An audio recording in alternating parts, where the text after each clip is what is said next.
was always rather good at noticing things, picking up on things that others didn't. Whether it was people's facial expressions, the looks in their eyes, their body language. This also applied to just noticing things about his surroundings. And that's how he got into this situation. Fu had been just swinging around the forest with Kaiosei, practicing his agility skills so that he would be a better hero in the future. Alright. That's 20 swings from 19 trees, without falling. Doing good so far, Kaiosei. Fu thought as he took a break, his hands forming claws that allowing him to stay on the side of the tree. He felt Kaiosei's appreciation and a bit of smugness. Fu rolled his eyes. Don't get overconfident, we could still. Low. Fu froze, as he could suddenly faintly hear a young girl's voice. And no one he was familiar with. Now, for the most part, people didn't just stumble their way towards their house by accident. Mostly because they lived in a forest filled to the brim with Grim guarding it. So for someone to be this close without Izuku being alerted, was suspicious. And so that's what led Fu to seek out the source. Using Kaiosei's tendrils, he moved from tree to tree, as silently as he could, getting closer to the voice. And eventually, he found its source. A small girl looking to be about 8 years old. She had long pink hair and donned a simple red dress. What's more, on top of her head are what at first glance looked like cat ears, but were actually some type of horn. She was speaking into what seemed like an earpiece, which made Fu even more suspicious of her. They won't know anything, were the last words she said before suddenly, the earpiece floated out of her ear, and was crushed by an invisible force. Yup. She is definitely suspicious. Fu thought while looking down on her, as she started walking towards the direction of the house. I can't let someone like this enter the house just yet. Too dangerous. I need to figure out what she wants. Still, Fu understood the importance of subtlety, so he waited a minute, following silently behind her. After a bit of time had passed, he figured it was time to greet their guest. Fu used Kaiosei's tendrils to lower himself down from the tree, and onto the ground a few feet behind the girl. Hey? Fu greeted. The girl jumped slightly and quickly turned around to face him. Hello. Please don't sneak up on me like that. You'll scare me to death. She put her hand on her chest, and she looked like she had almost been shot or something. And her voice was so timid and frail. In other words, she was overacting. Back when Kiba and him were on the streets, acting overly frail or weak was a good way to gain sympathy, or misdirect and trick someone. Especially compared to how she sounded earlier when she spoke in that earpiece. Back there she sounded cold and serious. Everything about her current self seemed fake. Sorry. I didn't mean to startle you. Fu apologized. I just wanted to know what you were doing here. Oh, my name is Niece. The girl shuffled her feet nervously, in an extremely cute manner. Too cute. My mommy and daddy said that my quirk makes me a demon. And so they told me to go where all the other demons are. And I heard that was here. Oh? And what exactly is your quirk? Fu asked her. And my quirk. Niece stuttered. It makes me explode if I get too nervous, or scared. I am sorry if I'm rude, but this place is scary. See, can we go to the house? Please. Interesting. Then how did you do that thing with the earpiece earlier? Fu asked sarcastically, poking a huge hole in her story. Niece's eyes widened, and she took a step back in shock. Also, if your parents abandoned you, who were you talking to in your earpiece? Fu asked, continuing to poke holes in her story. A second later, Niece, if that was her real name, gave him a fierce scowl, showing her true self. With an expression that did not belong on a child, full of murderous intent. Slice. And then Fu's head flew off.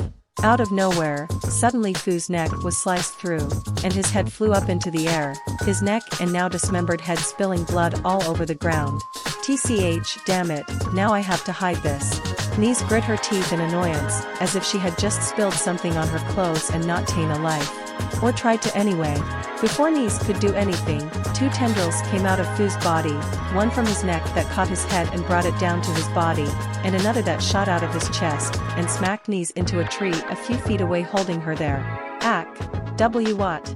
Niece hissed out in pain and confusion, wondering what exactly was happening here. Yeah, definitely a good thing I didn't let you get close to the house, Fu said after reattaching his head. Grrrr. Niece growled, as suddenly Kaiosei's tendril was cut into pieces, freeing the pink-haired demon child. How the fuck are you still alive? Firstly, language, Fu said, as Kaiosei started to overtake his body, shifting into battle mode. Secondly, you said it yourself. You were looking for the place where the demons lived. Well, you found it. Once Fu had been completely covered in Kaiosei's black armor goop, he sent out 4 tendrils from his back at knees, hoping to ensnare her limbs.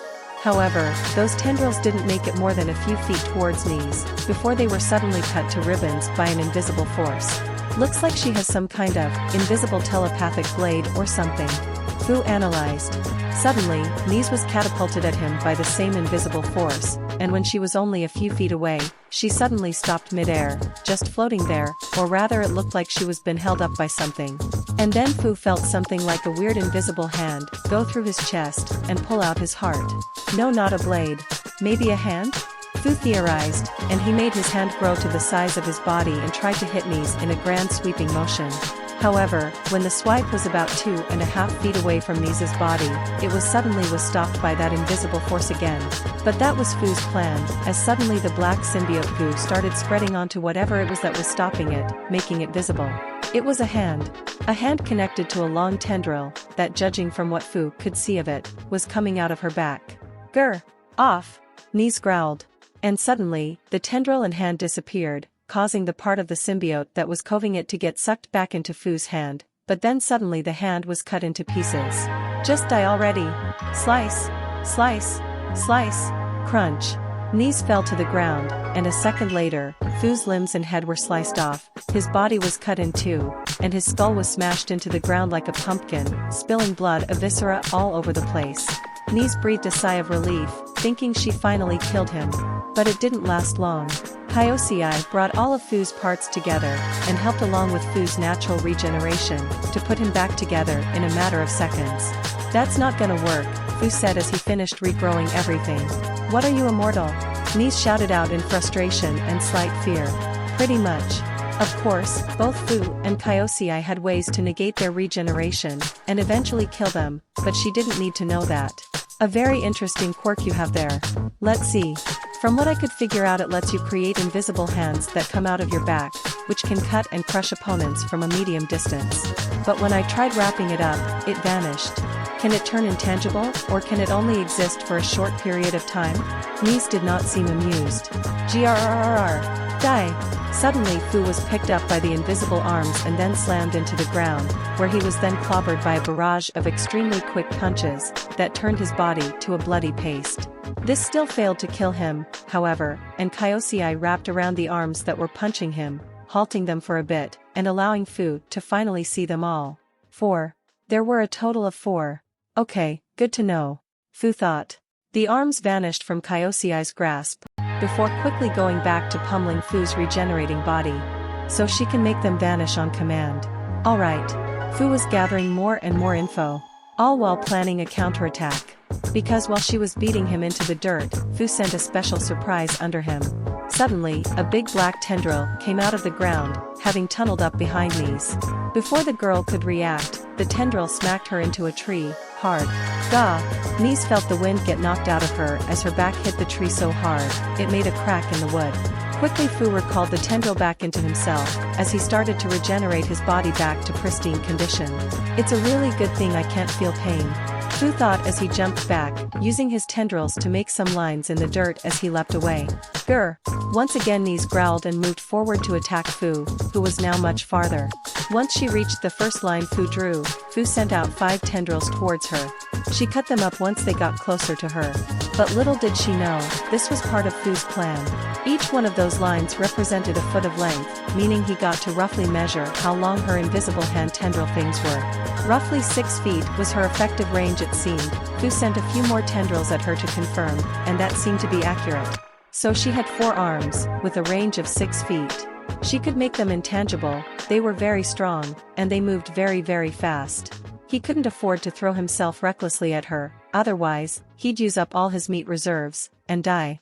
Fu had to fight smarter, not harder. But while Fu couldn't throw himself at her, Kaiosei could.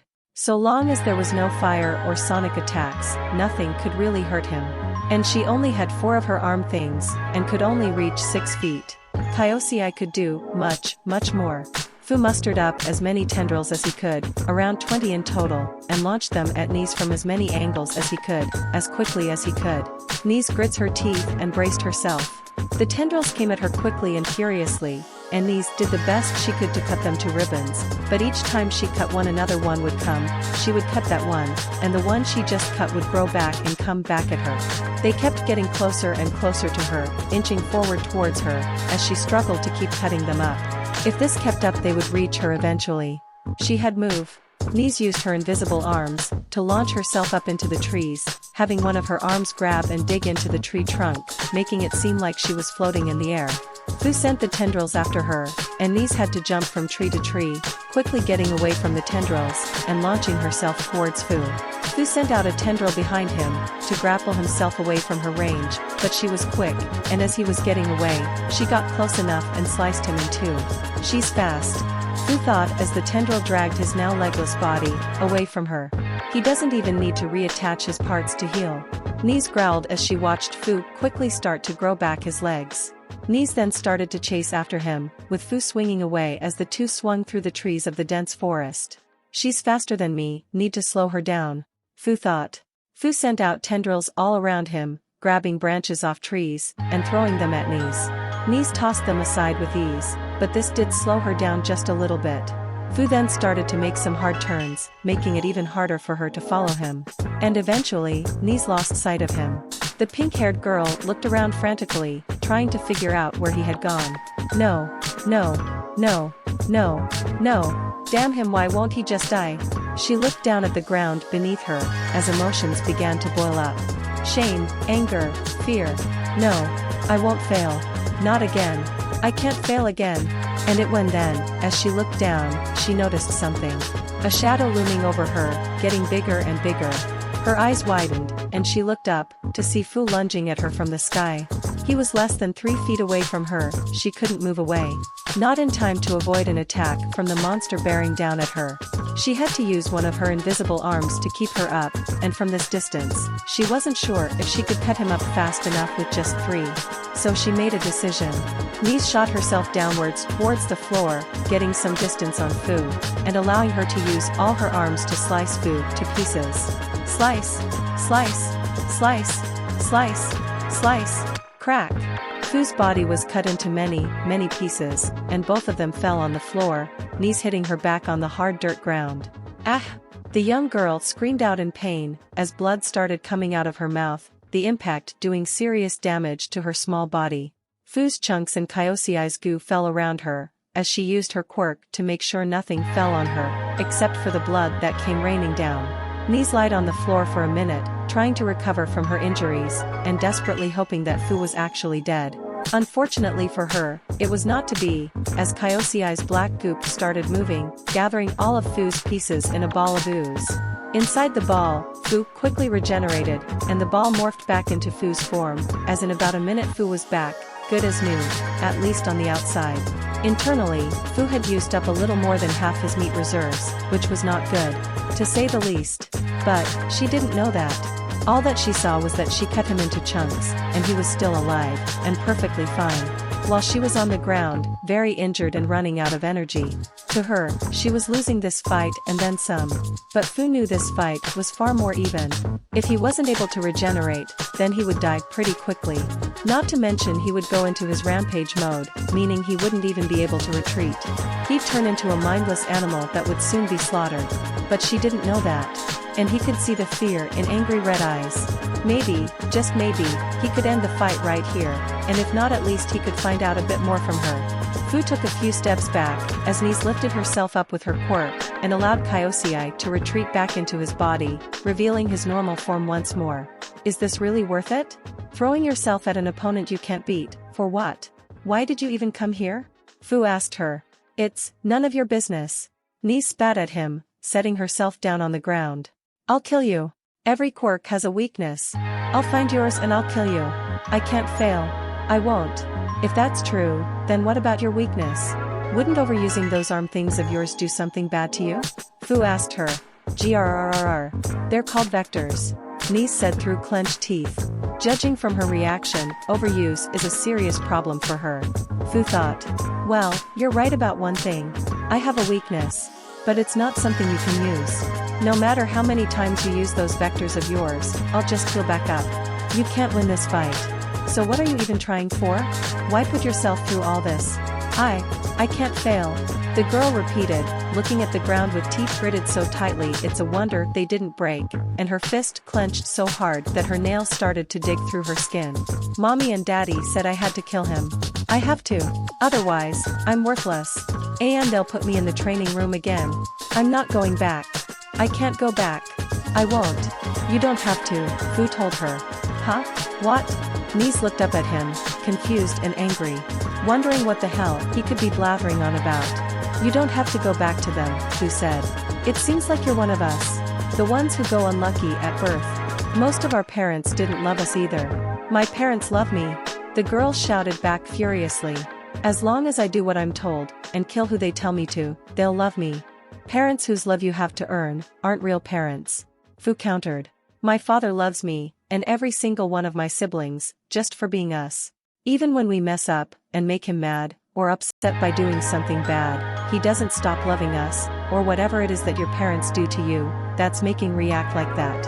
And he'd never make us do something like taking lives. Shut up. Mies whispered, lowering her head, hiding her face from sight. Do you really want to live like that? Fu asked her, raising his voice. A slave to your parents. Working for love that they'll stop giving you if you mess up once? Is that really what you want to do with the rest of your life? Shut up. Mies shouted out in pure rage, and Fu expected her to charge at him again, and quickly made Kaiosei go back over his body. But instead, her horns grew, tripling in length. Fu's eyes widened, as he had a bad feeling about what was about to happen next. Splat. And he was proven right a second later, as, despite being far out of her range, Fu felt her vectors fly into his body, and tear him in two. And then in 4, and then in 8, and more, until he was just a red mush and meat chunks on the ground. But Mies didn't stop. In a rage, she used her vectors to smash Fu's remains into the dirt, making a crater that got larger and larger with each strike. Smash! Smash! Smash! Smash! The more she smashed up Fu's body, the more her own began to wear down, as her quirk started taking its toll on her. Blood started pouring from her mouth and her eyes, and cuts started appearing all over her body. She could feel her bones start to shake, and her head hurt so much she felt like she was dying. It was only when the pain became unbearable, did she stop. Her horns shrank back into her head, and her vectors shrunk down to their normal length. Mies looked at Fu's remains, which at this point was nothing but a bunch of red liquid on the ground. She waited, wondering if Fu would start regenerating. He didn't. Fu's remains stayed there, unmoving, and completely lifeless. After a couple of minutes passed, Mies fell on her knees and took deep breaths. Finally, the fight was over. She killed him. So why wasn't she happy? It hurt so much. She was in so much pain. But the mission wasn't over. She still had much more to do. And because of this, it would only be so much harder. And her parents wouldn't care how hard she tried. How much pain she endured for them. How much she bled for them. If she failed, then all of this would be meaningless, and she would go back to being tortured in that training room again. Do you really want to live like that? A slave to your parents? Working for love that they'll stop giving you if you mess up once? Is that really what you want to do with the rest of your life? As Fu's words went through her head, Misa's body felt even weaker. She felt sick, as a terrible feeling of fear, dread, and sadness permeated her body, and tears flowed freely from her eyes. Was this all her life had in store? Pain and blood. All this pain, all this death, for love that she'd never really be able to keep? Parents whose love you have to earn, aren't real parents. My father loves me, and every single one of my siblings, just for being us. Even when we mess up, and make him mad, or upset by doing something bad, he doesn't stop loving us, or whatever it is that your parents do to you, that's making react like that. And he'd never make us do something like taking lives. God, that sounded so nice. Too good to be true. It had to be some kind of lie. Because a life like that couldn't exist. All things had their purpose, all people had their purpose. They had jobs they needed to do, in order to earn what they wanted. And hers was to kill the people that made her parents' lives harder. That was what she was bred for, what her quirk was made for. To be loved for just existing was impossible, but it sounded so nice. How many times had she put on the persona of a sweet, dumb, innocent child? It always lowered people's guards. Because it was cute. People thought she was cute. How badly did she wish she was actually that cute, innocent, dumb, sweet girl? That she wasn't born with a quirk only made for taking lives. For a moment, she allowed herself a fantasy. A fantasy of a world where she was that sweet girl, and her parents were like how Fu described his father to be. No more assassinations, no more training, no more blood. Just love, smiles, happiness, and warmth. She felt a bit of warmth growing in her chest, that quickly tightened up and became painful. Because as nice as that fantasy was, it was just that. A fantasy. And now it was time to stop fantasizing and get back to war. Snap. Suddenly Niece heard a twig snap, right behind her. She quickly turned her head and saw Fu about a foot away from her, his hand formed into a blade, ready to strike. In that instant, they both reacted. Niece's vectors shoved Fu away as hard as she could, but not before he could get in a single strike. Chop. Smash. Fu hit, hard enough to crack it almost all the way through, despite it being a rather large and thick tree. And Niece saw her right horn fall to the ground, as it had been chopped off her head. No! Niece picked up her fallen horn, looking at it with eyes full of shock and horror. After seeing how your horns grew when you powered up, I figured they were more important than I thought. Fu said, making note of the thick tree behind him, before turning back to his opponent. And judging by your reaction, I'm guessing I was right. Niece spent a few more seconds mourning the loss of her horn, before her face contorted into an enraged snarl, and she stood back up and turned to look at Fu. How are you still alive? I turned your whole body into juice. Not my whole body. Just most of it. Fu corrected. You see, the moment I realized you powered up and felt your vector start to tear my body apart, I used Kyocei to cut my head off and then had him roll it away where I could regenerate. And you were distracted by your own rage, that you didn't notice a thing. Damn you! Damn you! Niece shouted out in fury. I gave you a chance. Now we do this the hard way. Fu then spun around, using his blade hand to cut the already mostly cut tree that he had been hit into, before dashing off to the right. Niece was about to do something to attack him when she heard the sound of the tree falling. And it was about to fall on top of her. The pinkette grit her teeth and readied her vectors. Her right horn had been cut off, meaning she only had the two vectors remaining on the left side of her body. When the tree came down on her, she sliced it to pieces. And while that saved her from most of the danger, with only two vectors she could only protect herself so much. So when the smaller chunks she cut up started to rain down, she couldn't stop them all, and one of them hit her right in the face. Ah! Niece cried as pain washed over her, and she shut her eyes. Fu took advantage of this, and sent out a powerful tendril at top speed, right at Niece. The girl could do nothing, as the tendril slammed into her, and then slammed her into a tree. Crack! Her head hit the tree hard, causing her skull to crack, and blood to come out. Niece immediately lost consciousness, as her body went limp on Fu's tendril. Fu, feeling her go limp, concluded that she was no longer able to fight. Still, just to be safe, a smaller tendril split off from the larger one and went up to Niece's other horn. Snap! With both horns broken, Fu felt it was safe to say, he won. XXXXXXXXXXX. So, what the heck happened, Nami? Izuku asked over the phone. Izuku was currently sitting in his office, and he was not happy. Achiko, Fu, and Inko were also present, and none of them looked partially happy either. It had been a few hours since Fu's fight with Niece, and it had been hectic. The girl had been taken away, placed in restraints, and sent to the hospital, to be treated for all the injuries she sustained from the battle. Now Izuku and company were left with the aftermath. Honestly, I have no idea, Nami told him. No does. We've been looking into it the moment you reported it, but we have no clue why what happened. Someone sent a child assassin here, probably to kill someone, probably me, and ended up fighting one of my children to the death, almost killing Fu and themselves in the process. And you have no idea who sent them or why. Izuku shouted into the phone. Hey, man, don't take it out on me. It's not my fault. Nami told him. And it's not like we can't find it because we've been slacking off. DOC isn't even handling the investigation. There is no record of this girl anywhere. And we already put her through a blood test, but we can't find any damn results. Whoever sent this kid must be serious business, which actually if you think about this makes it even more fucked up, because you have all those resources to do crap like this, and you still send a child to kill someone. Really screwed up man. Nami. Not helping. Izuku screamed. Right, sorry, Nami said. Of curiosity, are you more upset about the child assassin thing, the almost killing your son thing, or the possible attempt on your life thing? Yes. Izuku was now so angry that you could see the veins popped out of his head. Got it. Fair enough. Nami said. Anyway, we'll keep you posted about the situation, and on the topic of security, well you're hiring help anyway, so you should probably hire some security as well. Anyway, see ya. And then she hung up. Izuku grit his teeth and slammed his phone into the desk. He took a few deep breaths to try and expel the anger, so he could have a clear mind again, but it was difficult with how pissed off he was at the moment. Someone sent a child, no older than any of his own, to come here and kill him. And in the process, his own son was nearly killed. Everything about this situation made his blood boil. Both Inko and Achiko put their hands on his back, trying to soothe him, and helping a little bit.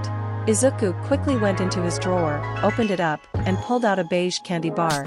This was a gift from Amai. After hearing from Yami about how stressed Izuku could get, she made him this calm candy to help soothe his nerves.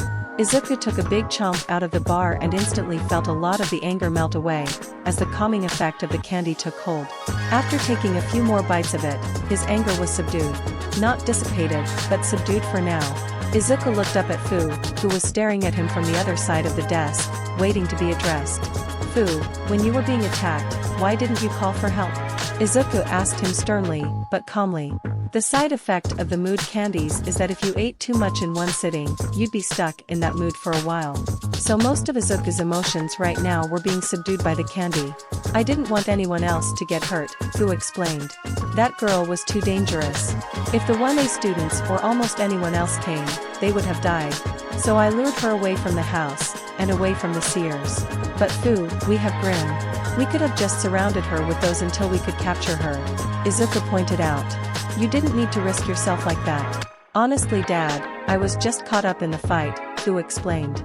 I was so focused on beating her and keeping her away from everyone else, that I didn't even think about the Grim. You got caught up in the fight. Izuku took a moment to ponder that. That seems unlike you. It is. Normally that wouldn't happen. But she was too strong. I needed to pay full attention to her. Otherwise, I would have died, Fu explained. But there was also something else. I wanted to find out more about her, because some things didn't make sense about her. She didn't know about my regeneration's limits, so to her, I must have seemed unkillable. She was smart, and trained too, so she should have known when to give up and retreated at some point, but she never did. She was desperate and afraid of something, and I wanted to find out what it was. I see, so on top of saving us, you wanted to save her as well, Izuku surmised. There was a bit of a pause before he got up and went around his desk, before kneeling down and bringing his sons into a bear hug. I'm so proud of both of you, Izuku told them. You and Kyosei. Kyosei oozed out of Fu, and wrapped around Izuku, wanting to get in on the affection. You both protected your family, against a very dangerous foe. Thank you both, Izuku said. That being said, you put both yourself and Kyosei in danger. Remember, Kyosei is your baby brother and depends on you to live properly. When you risk your life, you risk his as well. Fu's eyes widened a bit. That was a fantastic point, that Fu hadn't thought about at all. Being bonded to Fu was rather hard to describe. He was aware that Kyosei was a separate being, but at the same time, he wasn't. Fu most of the time tended to think of Kyosei like his own sentient quirk, rather than a separate person, or the baby that he actually was. It was part of the bonding process. It was natural to think of them as one being. But they weren't. Kyosei was a baby, he was gonna do whatever Fu wanted him to do because Fu was his host. He needed him. He didn't really have much of a choice but to go along with Fu. Fu actually felt a bit bad about that part in particular. He didn't mind risking his own life for his family, but Kyosei was another matter. Sorry, Dad, Kyosei. Fu apologized. Kyosei felt confused but accepted it regardless. I'll accept whatever punishment you have for me, Fu said, bowing his head in acceptance of whatever came next. Izuku sighed and shook his head. Given the circumstances, I can't fully fault you for what happened. And you definitely did far more good than bad. With that in mind, I think you almost dying is enough of a punishment. Ochako, can you take Fu and preparing a feast for him? I can only imagine how much of your reserves you used. A lot. Thanks, Dad. Fu gave Izuku a rare smile, which Izuku happily returned, as Ochako guided him out of the room. The least I can do, for my little hero, Izuku said.